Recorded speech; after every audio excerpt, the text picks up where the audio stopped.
There are ways to set yourself up for not only success in this 3D world, but to also connect with your soul, your spirit, which are two divine aspects of you, and embody those energies as you walk through life. Life can be as mundane as you want it to be, and it can also be as magical as you want it to be. Setting up a spiritual morning routine will allow you to make your life magical AF. Hey there, I'm Anna Davila. I'm a purpose mentor, a breathwork facilitator, and a shadow work specialist. Subscribe for more tips and practices on developing your intuition, stepping into your power, your magic, and your soul mission. Having a spiritual morning routine is going to be helpful in so many ways. One, it allows you to be intentional as fuck. Create experiences that your soul came here to have. It allows you to connect with your soul and your spirit, which again are two different divine aspects of you, so that you can walk through life emanating that bad bitch energy, so that you can be more intentional with creating your reality. I heard this quote from someone and I don't remember who. If you know who it is, please put it in the comments. You are creating your reality, so show up accordingly. Setting up a spiritual morning routine allows you to be super intentional, and depending on what season of your life you're journeying, you can tweak your morning routine to support you in that area. If you're experiencing a lot of fear and anxiety and just turbulence, you can create a morning routine where you are connected more with your power, where you are grounded, where you are constantly clearing energy as you move through the day. If you're in a season of growth and abundance, you can create a morning routine that is going to help you amplify that and allow that energy to not only be within you and move through you, but to also trickle into the rest of your family, your community, the world. I'm going to be sharing with you my personal spiritual morning routine. The first thing I do when I wake up is dream work integration. If you practice dream work, this is going to be really powerful to extract the most out of your dreams so that you can learn what the actual messages are, because dream work can be very symbolic and sometimes you know that there's like something potent there. There's like a strong message, but you're like, what was that dream about? Like, I'm not even sure how that applies to me because it seems so bizarre. But dream work usually works in symbols. I personally do a lot of dream work. If you want me to make a video about dream work and my process, definitely let me know down below, because I used to have a lot of issues with night terrors and what some people call psychic attacks. I have completely transmuted and transformed that experience so that it is actually one of my spiritual gifts.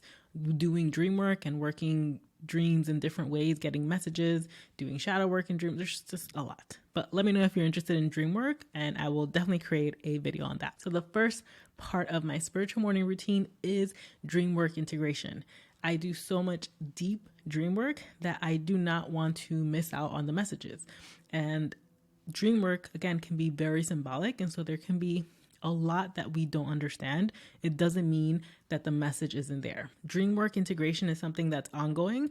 You may not right away know what the message is, but if you set yourself up to integrate it, it's kind of like you set it and forget it, like that old commercial with that like cooking thing, where you do that integration and then the rest of the day and even the week, depending on how big the message is or depending on when you're ready to realize that message in a conscious state, then it will unfold. How I do dream work integration is by taking the time to reflect back on, did I dream something? Do I remember what I dreamt? How did I feel if I do remember? And then setting the intention that I am going to let that dream continue to unfold and integrate into my being, into my subconscious, conscious, and into my body.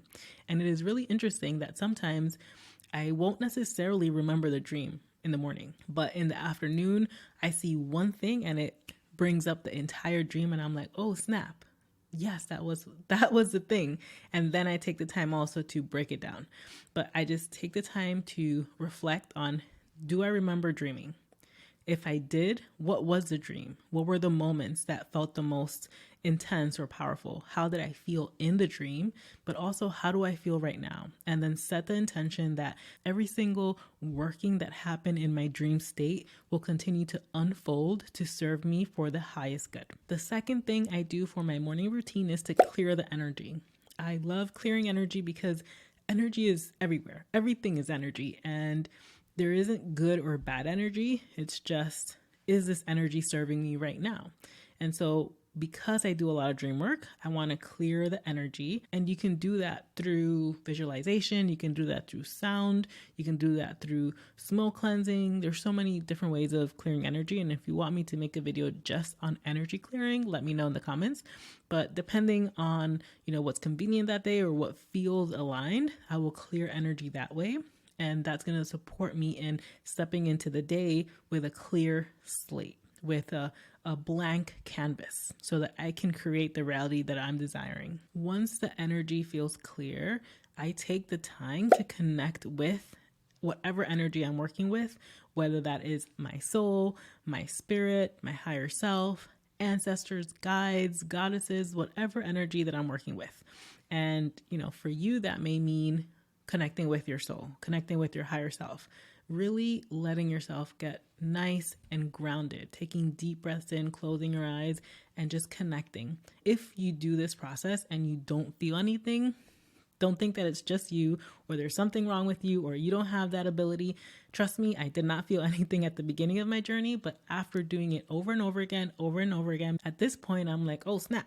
Like, I can feel a lot of energy. Never thought I would get here because at the beginning, it didn't reflect that, but it doesn't mean that that is the final state. So definitely, I encourage you, even if you don't feel any difference, still practice connecting with whatever energy you're wanting to connect with. After I've connected with that specific energy that I'm wanting to connect with, the next part of my morning routine is to set an intention. I've done a lot of experimenting with setting intentions and not setting intentions for the day and how my day unfolds. And setting intentions is going to be so much more directional. It's going to be a lot less chaotic. Let's say if you're aiming an arrow that you're about to throw, it's the difference between being blindfolded and just seeing where that arrow ends up versus looking at your target. So setting an intention is something that I do almost every single day. And again, it depends on what season of my life, what that intention is. I remember when I first started my journey, I was very, very, very obsessed with connecting with my intuition, because intuition was something that I felt I didn't have.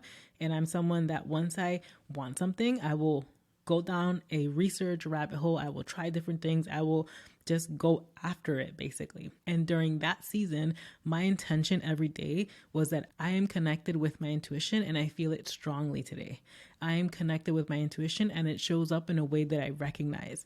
My intuition leads me towards the path that my soul came here to live. So it was very centered around intuition. Then there was a season in my life where I wanted to reveal my soul gifts. And so my intention was about that. And so you can change your intention every single day, or you can keep it the same during certain pockets and seasons of your life so that it supports you the most. The next step in my morning routine is to anchor those energies. There's been a lot of energy and connecting with energy and revealing what messages I got overnight.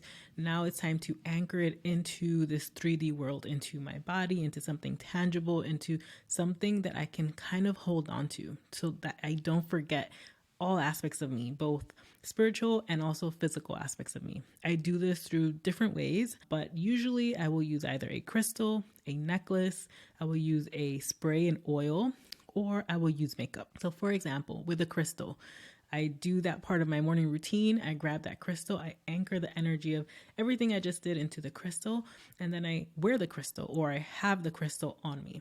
If it's a necklace, same thing. If it's makeup, the same thing. And sometimes, again, if you can see it on yourself throughout the day, it's going to bring you back. It's going to bring you back to that intention. It's going to continue to emanate the energy of what you just embedded. And the last step for me is to solidify it, to seal it, a way to claim it. And usually that's just a phrase that I say or a movement. It can be something like, and so it is. Or it can be a movement that means something to you. So maybe it's, little, that's it. Or something like, right? Or something where you just smack your thighs, which I used to do when I used to do Olympic weightlifting. But it's a way to just like, done. And that will solidify the whole thing and tell your subconscious mind and your conscious mind, we good. we good to go. My invitation to you is to set up a spiritual, witchy morning routine and just see how your life starts to shift. If you found this video helpful, don't forget to like and subscribe so that you don't miss out on more videos like this. And also let me know down in the comments what thing you're going to try for your spiritual morning routine. I will see you on the next one.